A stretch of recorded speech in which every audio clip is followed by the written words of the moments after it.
Hello and welcome to Zarlodious' introduction video for the Flat Earth. Wanted to go over some things, and about a year ago, what gave me the first clue about Flat Earth was I had a job out in Utah and had to fly from the east coast of Florida, pretty much 2,000 or so miles this way, and then I returned home. And interestingly enough, I got home about 30 minutes earlier than when I got out there, which doesn't really make sense because if the Earth were rotating at approximately 1,000 miles an hour at the equator, so let's say 800 miles an hour this way, then I should be assisted by the Earth's rotation in getting there, and should be getting there a lot faster than when I fly home, because the top speed of a 737 or really any commercial aircraft is between 500 and 600, about 600 miles an hour is the top speed, but the cruising is around 500-600 miles an hour, let's say. So I should be about 1,400 miles an hour this way and negative miles an hour, about negative 400 miles an hour this way. But that's not the case. And in fact, like I said, 30 minutes ahead going this way, which didn't make any sense, but I thought, that was odd, but it wasn't like, oh, I live on a flat Earth. It wasn't really that quick. So I was on Reddit and noticed in a conspiracy forum, r/conspiracy, that somebody had posted something about flat Earth, and I kind of chuckled, but then remembered that my flight had a bit of an anomaly, but I was too stupid to figure it out.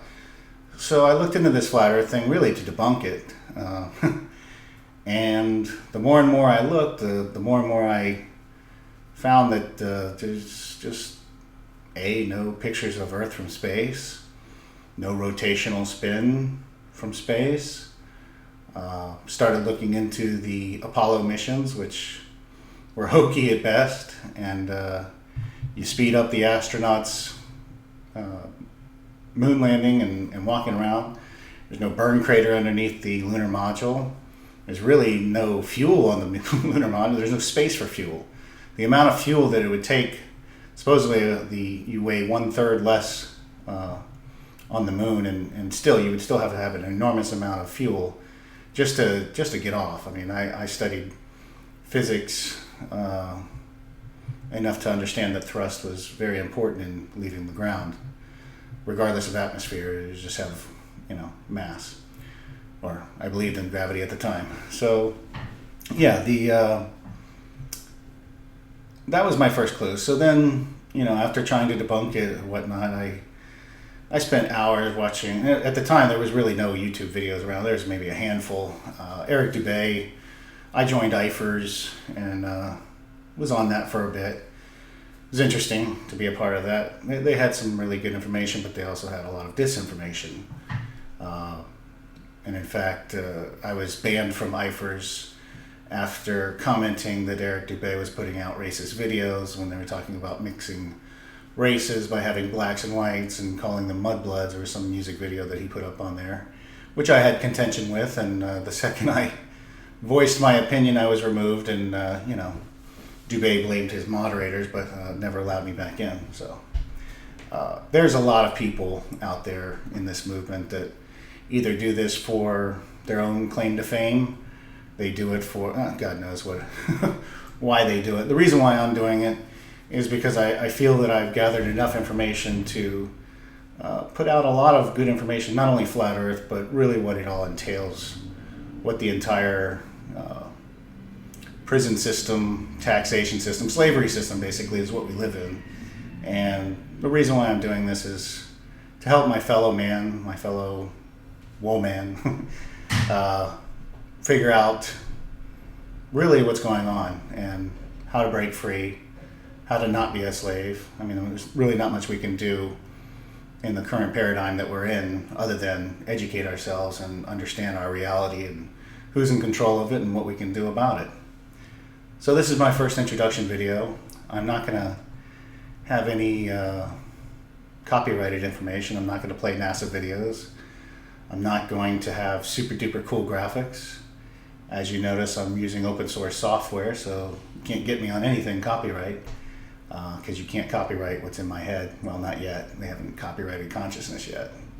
But, with transhumanism, I'm sure there's going to be some laws passed for that. Anyway, so yeah, what really made it 100% for me was taking my telescope, which I have a Celestron 127 EQ, took that to the beach, and 12 miles north of me, there is a Bahamas cruise ship that leaves, and I didn't even know it at the time. I just happened to be focused trying to do a 180 degree pan with the equatorial telescope that I have, just to show that the horizon is absolutely 100% 180, or a line, perfectly straight, not bending at all.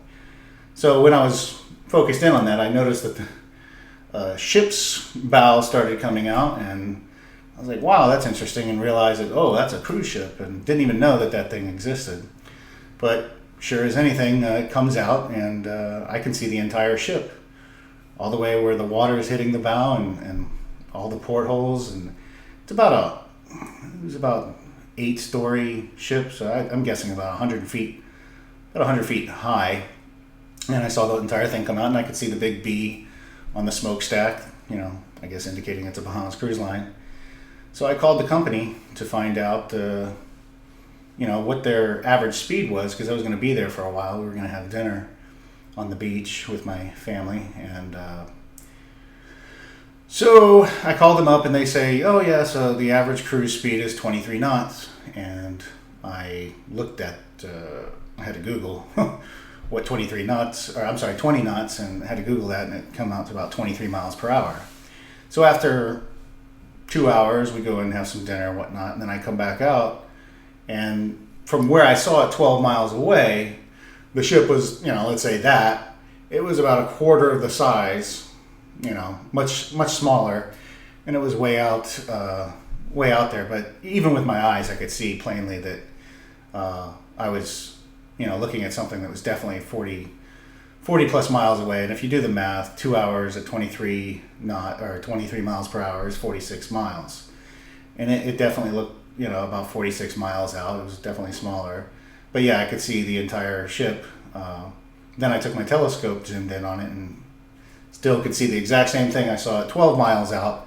Now, just for you, at 12 miles, that should be, with spherical trigonometry, the curve of the supposed Earth, 12 miles would be 96 feet. And like I said, the boat's about 100 feet. So, and I was at about 5 feet off the ground because of the tripod of the telescope, which would not give me 100 foot of extra distance. So, if it's bending down 100 feet, then I should just see the very top of it or not see it at all.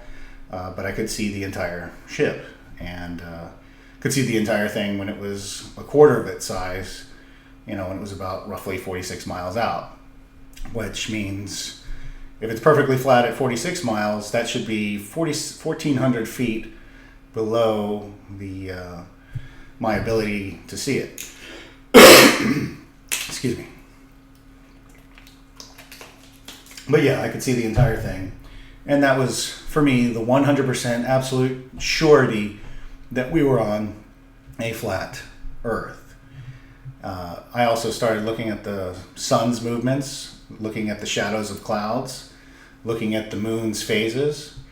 The biggest clue is the waning and waxing gibbous phases of the moon, where there's a convex shadow, which is very interesting. You can't have a convex shadow with a spherical Earth. It's impossible.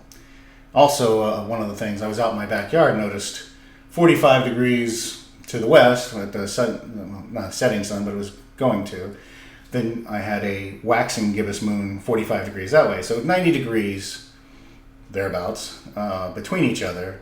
Yet there's a shadow on the moon here, and the sun's over there. So if this is 238,000 miles away, and this is 93 million miles away, there should be no shadow at all.